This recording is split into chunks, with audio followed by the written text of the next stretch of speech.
அவர்களே, திரு ஐ பெரியசாமி அவர்களே, திரு KKSSR ராமச்சந்திரன் அவர்களே,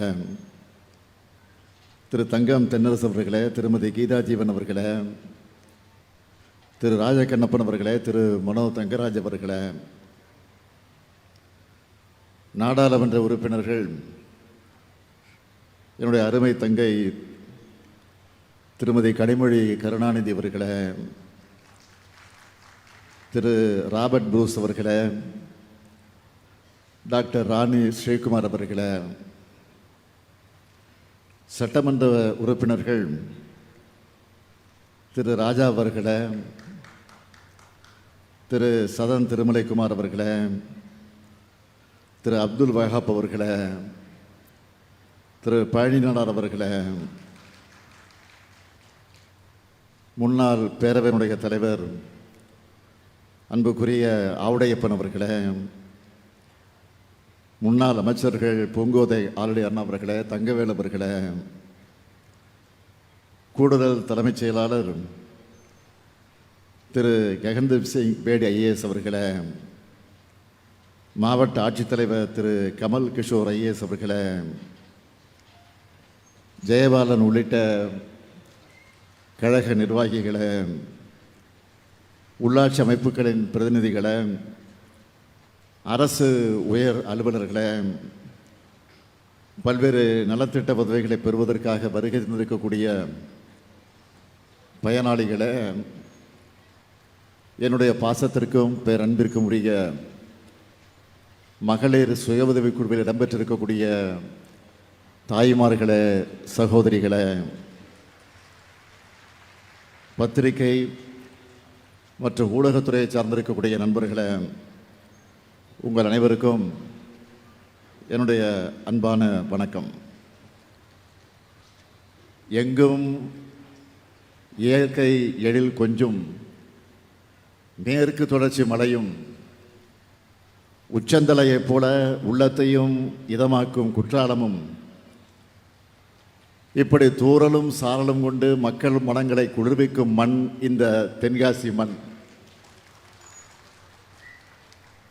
வடக்கே ஒரு காசி என்றால் தெற்கே ஒரு தென்காசி என்று சொல்லத்தக்க வகையில் காசி விஸ்வநாதர் கோவில் அமைந்திருக்கு. அப்படிப்பட்ட கோவில் குடமுழுக்கை 19 ஆண்டுகளுக்கு பிறகு கடந்த ஏப்ரல் மாதத்தில் நடத்திய மகத்தான அரசு நம்முடைய திராவிட மாடல் அரசு. அதிலேயும் இந்த நிகழ்ச்சிக்கு வருவதற்கு முன்னால் ஆலங்குளத்தில் கலைஞர் கனவு இல்லம் திட்டத்தில் கடந்த மாதம் கல்வியில் சிறந்த தமிழ்நாடு நிகழ்ச்சியில் பேசின அன்பு மகள் பிரேமா அவர்களுடைய கோரிக்கையை ஏற்றுக்கிட்டு வீடு வழங்கக்கூடிய ஆணையை நாங்கள் கொடுத்தோம். இப்போ அங்கு விரைந்து அந்த வீடு கட்டக்கூடிய பணி வேக வேகமாக நடந்துக்கிட்டு இருக்கு. அதே போல் இப்போ மேடையில் 1 லட்சமாவது பயனாளியான லத்தூர் கிராமத்தை சார்ந்த திருமதி சுமதி முத்துக்குமார் என்பவருடைய கனவு இல்லத்திற்கான சாவியை உங்கள் முன்னாலே நான் வழங்கியிருக்கிறேன். காலுக்கு கீழே கொஞ்சம் நிலமும் தலைக்கு மேலே ஒரு கூரையும் வேணும் என்பது ஒவ்வொரு மனிதனுடைய கனவு. வீடு என்பது ஒவ்வொரு குடும்பத்துடைய கனவு. குடிசைகளுக்கு பதிலாக நிரந்தர வீடுகளை கட்டித்தர வேண்டும் என்று தமிழ்நாடு குடிசையில்லா தமிழ்நாடு அமையணும்னு ஏராளமான திட்டங்களை உருவாக்கிய நவீன தமிழ்நாட்டினுடைய சிற்பிதான் தலைவர் கலைஞர் அவர்கள். ஆக அவருடைய கனவையும் ஏராளமான குடும்பங்களுடைய கனவுகளையும் ஒரு சேர நிறைவேற்றுகிற மகிழ்ச்சியோடு உங்ககிட்ட நான் பேசிக்கிட்டு இருக்கேன். இந்த திட்டத்தை மிக சிறப்பாகவும் வேகமாகவும் செயல்படுத்தி வரக்கூடிய ஊரக உள்ளாட்சித்துறைக்கு என்னுடைய மனமார்ந்த பாராட்டுக்களையும் வாழ்த்துக்களையும் நான் தெரிவித்துக் கொள்கிறேன். மாவீரன் பூலித்தேவன், தளபதி ஒண்டி வீரன், தேவனைய பாவனார் போன்ற பெருமக்களை தந்து பெருமைகளை கொண்ட இந்த தென்காசி மாவட்டத்தில் மகத்தான இந்த அரசு விழாவை மாபெரும் மக்கள் திருவிழா போல, ஒரு மாநாட்டை போல ஏற்பாடு செய்திருக்கிறார் மாண்புமிகு வருவாய் மற்றும் பேரிடர் மேலாண்மை துறை அமைச்சர், இந்த மாவட்டத்தினுடைய பொறுப்பு அமைச்சர் KKSSR அவர்கள். அவருடைய அரசியல் பொது வாழ்க்கையில் இதே போல எத்தனையோ பிரம்மாண்டமான மாநாடுகளை நிகழ்ச்சிகளை அவர் நடத்தியிருந்தாலும் இந்த நிகழ்ச்சி எல்லாத்துக்கும் முகடு வைத்ததை போல அமைஞ்சிருக்கு. வருவாய்த்துறை அமைச்சராக அவருடைய மகத்தான சாதனை என்ன தெரியுமா? இதுவரைக்கும் இல்லாத அளவுக்கு இவருடைய பீரியடில் தான் தமிழ்நாடு முழுவதும் இதுவரைக்கும் 10,26,743 பேருக்கு இலவச வீட்டு மனைப்பட்டா வழங்கியிருக்கிறோம். அதே போல 9 லட்சம் முதியோருக்கு புதுசாக முதியோர் ஓய்வூதியம் வழங்கப்பட்டிருக்கு. வருவாய்த்துறை சார்பில் 17 விதமான சான்றிதழ்கள் வழங்கப்படுது. முந்தைய அதிமுக ஆட்சியில் விண்ணப்பிச்ச 4.5 லட்சம் பேருக்கு சான்றிதழை தராமல் வச்சுருந்தாங்க. அவங்க எல்லாருக்கும் சான்றிதழை வழங்கினது தான் இந்த சாத்தூராரின் சாதனையாகும்.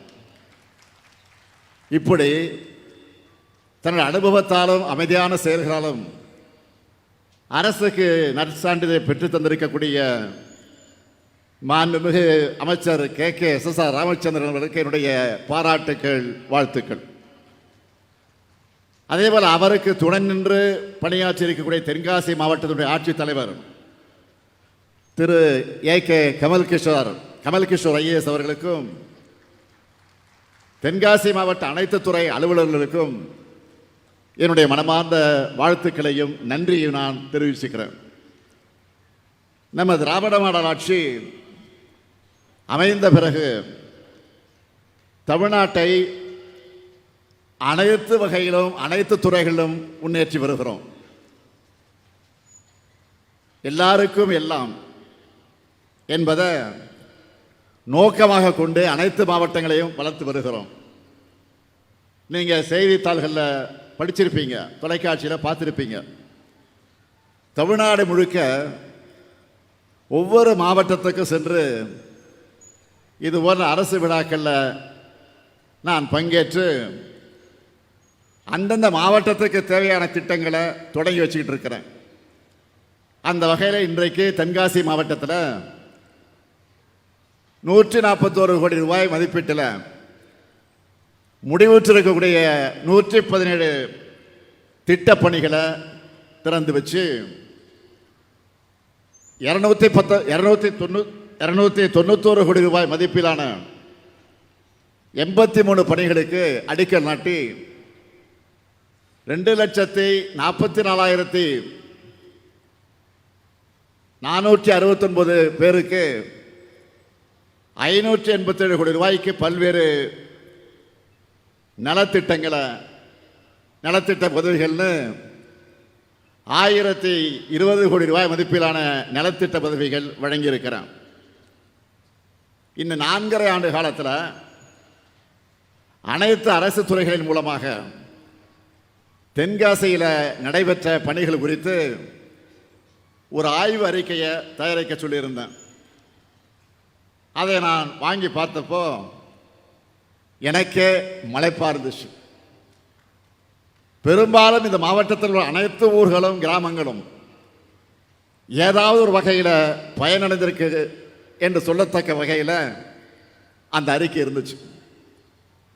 அந்த அறிக்கையில் சொல்லப்பட்டிருக்கக்கூடிய பணிகளில் சிலவற்றை மட்டும் ஹைலைட்டாக தலைப்புச் செய்தியாக நான் சொல்லணும்னா, 15 ஊர்களில் ஊராட்சி மன்ற அலுவலக கட்டடங்கள், 16 தூர்வாரக்கூடிய பணிகள், குத்தம்பாஞ்சான், மகேந்திரவாடி, கழுநேரி குளம், கம்பனேரி உள்ளிட்ட பல ஊர்களில் சமுதாய கிணறுகள், சொக்கம்பட்டி, பெரும்புத்தூர், கூடலூர், பருவக்குடி உள்ளிட்ட பல ஊர்களில் உணவு தானிய கிடங்குகள், ஆலங்குளம், சிவகிரியில் ஒழுங்குமுறை விற்பனை கூடங்கள், ராவுத்தப்பேரியில் எலுமிச்சை சிறப்பு மையம், நடுவக்குறிச்சியில் அரசு தோட்டக்கலை பண்ணை, வினைதீர்த்த நாடார்பட்டி பள்ளியில் வகுப்பறைகள், தென்காசி மருத்துவமனையில் குழந்தைகள் நலப்பிரிவு, மேலக்கரை நல்லூரில் சுகாதார நிலையம், ஆழ்வார்குறிச்சி, குற்றாலம், திருவேங்கடம், பண்பொழி உள்ளிட்ட 12 ஊர்களில் குடிநீர் மேம்பாட்டு பணிகள், இளஞ்செயியில் புதிய சமுதாய நலக்கூடம், கடையநல்லூர், தென்காசி, செங்கோட்டை, கடையத்தை உள்ளடக்கின தாமிரபரணி கூட்டுக்குடிநீர் திட்டம்னு ஏராளமான பணிகளை எல்லாம் குறிப்பிட்டிருந்தாங்க. உங்கள் எல்லா ஊர் பெயர்களும் அரசோட அறிக்கையில் இருக்கு. அந்த அளவுக்கு தென்காசி மாவட்டத்தில் திட்டப்பணிகள் செஞ்சு தரப்பட்டிருக்கு. அதுக்குன்னு இவ்வளவு தூரம் நான் வந்துட்டு புதிய அறிவிப்புகளை வெளியிடாமல் போயிட முடியுமா? போனால் நீங்கள் விட்டுருவீங்களா? அதுக்கும் நான் அறிவிப்பை வெளியிட விரும்புகிறேன். தென்காசி மாவட்டத்துக்கு இன்னும் என்ன செய்யணும் என்ற எண்ணத்தோட விளைவாக இந்த புதிய அறிவிப்புகளை, ஒரு 10 புதிய அறிவிப்புகளை நான் வெளியிட விரும்புகிறேன். முதல் அறிவிப்பு, புதுசாக உருவாக்கப்பட்ட இந்த தென்காசி மாவட்டத்துக்கு மாவட்ட ஆட்சியர், காவல் கண்காணிப்பாளர் உள்ளிட்ட அலுவலர்களுக்கு 15 கோடி ரூபாய் செலவில் 11 புதிய குடியிருப்புகள் கட்டப்படும். இரண்டாவது அறிவிப்பு, சங்கரன்கோயில், மேலநிலைத நல்லூர் பகுதியில் இருக்கக்கூடிய பெண்களுக்கு அதிக வேலைவாய்ப்பு அளிக்கக்கூடிய குருக்கல்பட்டி சிப்காட் திட்டத்தின் நீர் தேவைகளை நிறைவு செய்ய 52 கோடி ரூபாய் மதிப்பீட்டில் புதிய குடிநீர் திட்டம் செயல்படுத்தப்படும். மூணாவது அறிவிப்பு, தென்காசி மாவட்டத்தில் இருக்கக்கூடிய மாற்றுத்திறனாளிகளுக்கான ஒருங்கிணைந்த சேவை மையம் 2 கோடி ரூபாய் மதிப்பீட்டில் அமைக்கப்படும். நாலாவது அறிவிப்பு, கடையம் ஊராட்சி ஒன்றியத்துக்கு 6 கோடி ரூபாய் செலவில் புதிய கட்டடம் கட்டப்படும். அஞ்சாவது அறிவிப்பு, சிவகிரி, கடையநல்லூர், சங்கரன்கோயில் மற்றும் திருவேங்கடம் வட்டங்களில் இருக்கக்கூடிய விவசாயிகளுக்கு பயனளிக்கக்கூடிய வகையில் இந்த பகுதியில் இருக்கக்கூடிய பல்வேறு முக்கிய கண்மாய்கள் 12 கோடி ரூபாய் செலவில் சீரமைக்கப்படும். ஆறாவது அறிவிப்பு, தென்காசி வட்டம் சிவசைலம் கிராமத்தில் இருக்கக்கூடிய கடனா அணை 4 கோடி ரூபாய் செலவில் சீரமைக்கப்படும். ஏழாவது அறிவிப்பு, கடையநல்லூர் வட்டத்தில் இருக்க வரட்டாறு பாசன அமைப்பின் கீழ் உள்ள அணைக்கட்டுகள் மற்றும் குளங்கள் 4 கோடி ரூபாய் செலவில் மேம்படுத்தப்படும். எட்டாவது அறிவிப்பு, செங்கோட்டை வட்டத்தில் அடவி நயினார் கோயில் அணை திட்டத்தின் கீழ் உள்ள அணைக்கட்டுகள், கால்வாய்கள் மற்றும் குளங்கள் 5 கோடி ரூபாய் செலவில் சீரமைக்கப்படும். ஒன்பதாவது அறிவிப்பு, வீர கேரளம்புதூர் வட்டத்தில் இருக்க மாராந்தாய் கால்வாய் 2 கோடி ரூபாய் செலவில் சீரமைக்கப்படும். 10வது அறிவிப்பு, ஆலங்குளத்தில் இருக்கக்கூடிய அரசு மகளிர் கலை மற்றும் அறிவியல் கல்லூரிக்கு 1 கோடி ரூபாய் செலவில் குடிநீர் மற்றும் பிற வசதிகள் செய்து தரப்படும். இந்த 10 முத்தான அறிவிப்புகளும் உங்களுக்கு மகிழ்ச்சியை தரும் என்று நான் நம்புகிறேன். மக்களான உங்களை மகிழ்விக்கவே இந்த ஆட்சி, மக்களை காக்கவே இந்த ஆட்சி, மக்களை வளர்க்கவும் மக்களுக்கு கொடுக்கவுமே இந்த ஆட்சி. இந்த 4 ஆண்டு காலமாக நாங்கள் செஞ்சுட்டு இருக்கோம். எப்போ மக்களை நினச்சிக்கிட்டு நாங்கள் ஏங்குற காரணத்தினால தான் மக்களாகிய நீங்கள் எங்களோடவே இருக்கீங்க. நமக்கிடையே ஏற்பட்டிருக்கக்கூடிய நெருக்கம்தான் சிலரை தூங்க விடாமல் பண்ணுது. அதனால தான் நாள்தோறும் ஏதாவது ஒரு அவதூறு செய்தியை சும்மா அடித்து விடுறாங்க. அதுலேயும் குறிப்பாக எதிர்க்கட்சி தலைவர் திரு பழனிசாமி அவர்கள் விரக்தியின் உச்சிக்கே போய் பேசிகிட்டு இருக்கிறார். தமிழ்நாட்டில் இப்போ எப்படி பரவலாக மழை பெஞ்சிட்டு இருக்குன்னு எல்லாருக்கும் தெரியும். வரலாற்றில் எப்பவும் இல்லாத வகையில் மேட்டூர் அணை தொடர்ந்து நிரம்பி வருது.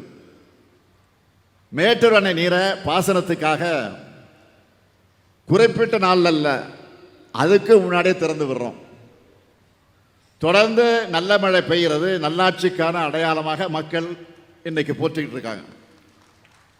ஆனால் இதை வச்சு சிலர் அரசியல் செய்கிறாங்க. என்ன அரசியல்? விளைச்சல் நல்ல வாங்கலை, அது அழுகிடுச்சுன்னு ஏதாவது அவதூறுகளை பழனிசாமி சொல்லிக்கிட்டு வரார். விவசாய பெருமக்கள் பாடுபட்டு உற்பத்தி செய்கிற நெல்லை ஒரு நெல்மணி கூட வீணாகக்கூடாதுன்னு அதிகாரிகளுக்கு நான் உத்தரவிட்டிருக்கிறேன். அந்த அடிப்படையில் கடந்த 4 ஆண்டுகளில் முந்தைய ஆட்சி காலத்தை விட கூடுதலாக நெல் கொள்முதல் செய்யப்பட்டு வந்திருக்கு. முத்தமிழறிஞர் கலைஞர் அவர்கள் 1972 தமிழ்நாடு நுகர்வோர் வாணிப கழகத்தை உருவாக்கி அதன் மூலம் விவசாயிகிட்டிருந்து நெல் கொள்முதல் செய்ய தமிழ்நாடு முழுவதும் நெல் கொள்முதல் நிலையங்களை ஏற்படுத்தி கொள்முதல் செய்யப்படக்கூடிய முறையை தமிழ்நாட்டுக்கு தனியே உருவாக்கினார். நம்ம ஆட்சியில் வேளாண் உற்பத்தி அதிகமாகி இருக்கு, பாசன பரப்பு அதிகரிச்சிருக்கு, அதுக்கேற்ப நெல் கொள்முதலையும் அதிகரிச்சிருக்கிறோம். நெல் கொள்முதல் கிடங்குகளும் அதிகரிச்சிருக்கு. கடந்த 4 ஆண்டுகளில் விவசாயிகிட்ட இருந்து கொள்முதல் செய்யப்பட்ட நெல் எவ்வளவு தெரியுமா?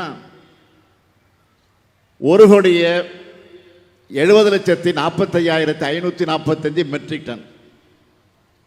இதில் ஆண்டுக்கு சராசரியாக கொள்முதல் செய்யப்பட்ட நெல் 42,61,386 மெட்ரிக் டன். இது நம்ம ஆட்சியுடைய டேட்டா இது. ஆனால் இதுவே முந்தைய அதிமுக ஆட்சி காலத்தில் சராசரியாக செய்யப்பட்ட நெல் எவ்வளோ தெரியுமா? ஆண்டுக்கு 22,70,293 மெட்ரிக் டன் மட்டும்தான். இந்த அடிப்படை கூட தெரியாமல் பொய் சொல்லிக்கிட்டு இருக்கிறாரு எதிர்க்கட்சி தலைவர் பழனிசாமி. அவர்கிட்ட பொய்யையும் துரோகத்தையும் தவிர வேற எதையும் எதிர்பார்க்க முடியாது. அவருடைய ஹிஸ்டரி அதுதான். நெல் கொள்முதல் குறித்த மேலும் சில புள்ளி விவரங்களை சொல்லணும்னா, அதிமுக ஆட்சி காலத்தில் அக்டோபர் 1 தேதியில் தான் நெல் கொள்முதல் தொடங்கப்பட்டுச்சு. நம்ம ஆட்சியில், திராவிட மாடல் ஆட்சியில் 1 மாத காலம் முன்னாடியே, அதாவது செப்டம்பர் 1 நாளே நெல் கொள்முதல் தொடங்கப்பட்டு வருது. இந்த ஆண்டினுடைய பருவமழைக்கு முன்னாடியே விவசாயிகள் நெல் அறுவடை செஞ்சு புதிய விலையில் நெல்லை விற்க 1 மாதத்துக்கு முன்னாடியே செப்டம்பர் 1 தேதியே கொள்முதல் தொடங்கப்பட்டாச்சு.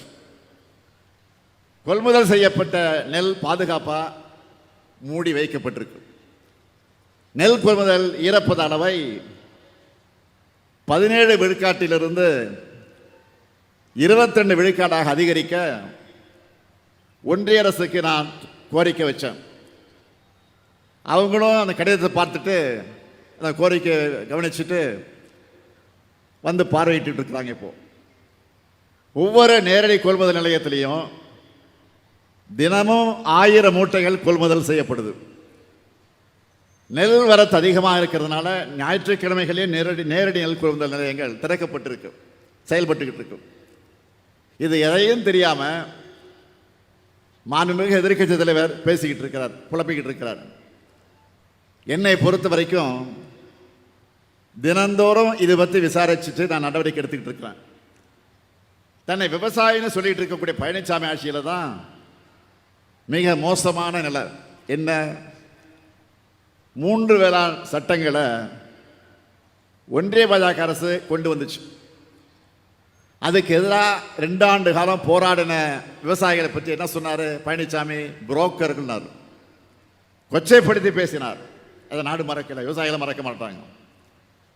ஆனால் நம்ம திராவிட மாடல் ஆட்சி அமைஞ்சதும் 3 வேளாண் சட்டங்களுக்கு எதிராக சட்டமன்றத்தில் தீர்மானம் கொண்டு வந்தவன் இதோ உங்கள் முன்னால் நின்று கொண்டிருக்கக்கூடிய முத்துவேல் கருணாநிதி ஸ்டாலின். நல்லா தெரியும் நாட்டுக்கு. வடகிழக்கு பருவமழை காரணமாக தாழ்வான பகுதிகளை வசிக்கிற மக்கள் மழைநீர் தேங்கி பாதிக்கப்படக்கூடாதுன்னு மக்கள் அச்சமில்லாமல் தங்களுடைய அன்றாட பணிகளை ஈடுபட உதவுற வகையில் அரசு துரிதமாக செயல்பட்டு வருது. தொடர்ந்து நிலைமையை கண்காணித்து அதிகாரிகளுக்கு உத்தரவுகளை எல்லாம் பிறப்பித்து அதை நாங்கள் ஃபாலோ பண்ணுறோம். மழைநீர் சூழ்ந்திருக்கக்கூடிய பாதிக்கப்படுகிற பகுதிகளில் வெள்ள நிவாரண முகாம் அமைக்கப்பட்டு தேவையான உதவிகள் வழங்கப்பட்டு வருது. பொதுமக்களுக்கு நோய் தொற்று பாதிப்பு ஏற்படாமல் தடுக்க மருத்துவ முகாம்கள் அமைச்சிருக்கிறோம். சென்னையில் நிவாரண மையங்கள் தயார் நிலையில் வைக்கப்பட்டு தொடர்ந்து செயல்படுது. இந்த மையங்களில் உணவு, சுகாதார வசதி, குடிநீர் வசதிகள் செய்யப்பட்டிருக்கு. சமையல் கூடங்கள் தயார் நிலையில் வைக்கப்பட்டிருக்கு. மழைநீரை வெளியேற்ற மோட்டார் பம்புகள், விழக்கூடிய மரங்களை அகற்றுவதற்கு மர அரவை இயந்திரங்கள், மிஷின் எல்லாமே தயார் நிலை வைக்கப்பட்டிருக்கு. இப்படி போர்க்கால தயாரிப்பு நிலையோடு நாம் இருக்கிறோம். மக்களை காக்க எங்களுக்கு யாரும் சொல்லித்தர தேவையில்லை.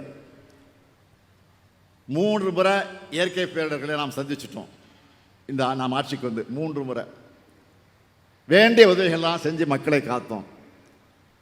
ஆனால் பாதிக்கப்பட்ட உட்கட்டமைப்புகளை சரி செய்ய நிவாரண பணிகளுக்காக நாம் கேட்ட 37,000 கோடி ரூபாயை ஒன்றிய பாஜக அரசு கொடுத்துச்சா? இல்லை, இதுவரைக்கும் கொடுக்கல. ஏன் கொடுக்கல? அப்படி கொடுத்தா தமிழ்நாடு சீராகிவிடும், தமிழ்நாடு வளர்ந்து விடும். அது நடக்கக்கூடாதுன்னு நினைக்கிறாங்க ஒன்றியத்தில் இருக்கக்கூடிய அரசு. ஒன்றிய அரசு பணம் கொடுத்தாலும் கொடுக்காமல் போனாலும் தமிழ் மக்களை காப்பதுதான் நம்முடைய கடமைன்னு செயல்பட்டு வரக்கூடிய அரசு தான் இந்த திராவிட மாடல் அரசு என்பதை நீங்கள் மறந்துவிடக்கூடாது. ஆனால் தொல்லை கொடுத்தாலும், என்ன தொல்லை கொடுத்தாலும், என்ன தொந்தரவு பண்ணாலும் தமிழ்நாட்டுடைய வளர்ச்சியை யாராலும் தடுக்க முடியல. இப்போ தேர்தல் ஆணையம் மூலமாக சிறப்பு தீவிர வாக்காளர் பட்டியல் திருத்தம் என்கிற பேரில் நம்முடைய வாக்குரிமையை பறிக்கிற சதியை அறிவிச்சிருக்கிறாங்க.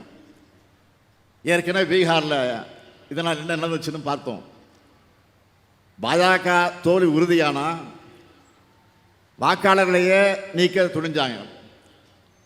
அதே ஃபார்முலாவை தமிழ்நாட்டிலையும் இப்போ முயன்று பார்க்குறாங்க. தொடக்க முதலே இந்த சதியை உணர்ந்து நம்ம எல்லாரும் எல்லா வகையிலும் இதை எதிர்த்துட்டு இருக்கிறோம். இப்போ கேரளாவும் நம்மோட இதில் இணைஞ்சிருக்காங்க. இது தொடர்பாக நம்முடைய அடுத்த கட்ட நடவடிக்கை குறித்து முடிவெடுக்க வருகிற நவம்பர் 2ஆம் தேதி என்று நான் அனைத்து கட்சி கூட்டத்தை கூட்டியிருக்கிறேன், அழைப்பு விடுத்திருக்கிறேன். எல்லாருக்கும் அழைப்பு போயிருக்கு.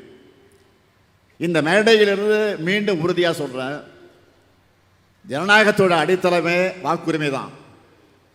அதை எந்த நிலையிலும் விட்டு கொடுக்க மாட்டோம். வாக்குரிமை பறிப்பு, வாக்கு திருட்டு போன்ற பாஜகவை முயற்சிகளை முறியடிப்போம். தமிழ்நாட்டு மக்களுடைய வாக்குரிமையை காப்போம். மக்களாட்சியை காப்பதற்கான இந்த முன்னெடுப்பில் அனைத்து கட்சிகளும் அரசியல் வேறுபாடுகளை கடந்து பங்கெடுக்க வேண்டும் என்று நான் இந்த மேடையில் இருந்தவர்களுக்கெல்லாம் அழைப்பு விடுக்கிறேன். இயற்கை பேரிடராக இருந்தாலும் செயற்கையான அரசியல் சதியாக இருந்தாலும் எல்லாவற்றிலும் இருந்து காப்பதுதான் என்றைக்குமே நம்முடைய பணி. நான் முதல்ல சொன்னது போல மகத்தான உங்களை மகிழ்விக்கவே இந்த ஆட்சி, மக்களை காக்கவே இந்த ஆட்சி, மக்களை வளர்க்கவே இந்த ஆட்சி, மக்களுக்கு தேவையானதை கொடுக்கவே இந்த ஆட்சி. இந்த நல்லாட்சி எந்நாளும் தொடரும் தொடரும். தமிழ்நாட்டின் வளம் பெருகும் பெருகும் என்று சொல்லி விடைபெறுகிறேன். நன்றி, வணக்கம்.